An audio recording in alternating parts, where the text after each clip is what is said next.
उत्तराखंड में निकाय चुनाव की तारीख का ऐलान हो चुका है, लेकिन वहीं आरक्षण की अंतिम सूची पर कांग्रेस ने सवाल उठाए हैं।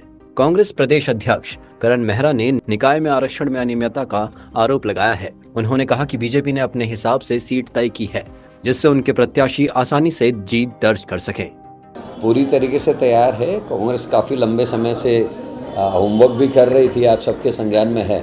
और बीजेपी ने कल जो आरक्षण में परिवर्तन किए हैं वो बड़ी चालाकी से और बहुत ही धूर्तता के साथ किए हैं। जहाँ जहाँ उनको खुद की कमज़ोरी लग रही थी वहाँ अपने मन मुताबिक किए हैं। यहाँ तक कि कुछ क्षेत्रों में लगातार चौथी बार महिला सीट कर दी गई है। इस तरीके के अनेकों अनियमितताएँ देखने को आ रही है। कई बीजेपी पूरी गंदगी इस इलेक्शन में करने के मूड में दिखाई दे रही है, लेकिन कांग्रेस पूरी ताकत से इस चुनाव को लड़ेगी और हम लोग पूरी तरीके से तैयार हैं।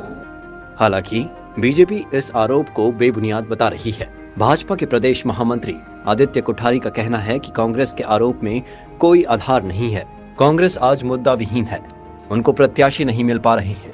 कई नगर पालिका और नगर पंचायत ऐसी हैं जहां कांग्रेस ढूंढती फिर रही है, लेकिन उन्हें प्रत्याशी नहीं मिल रहे। भाजपा में कोई ऐसे निकाय नहीं है जहां 5 से 7 दावेदार न हो, इसलिए भयभीत होकर के कांग्रेस बेबुनियादी आरोप लगा रही है। जहां तक रही आरक्षण की बात, तो वो एक्ट के आधार पर ही तय हुआ है। देखिए, कांग्रेस के आरोप में कोई आधार नहीं है और कांग्रेस आज मुद्दा विहीन है। उनको प्रत्याशी नहीं मिल पा रहे हैं।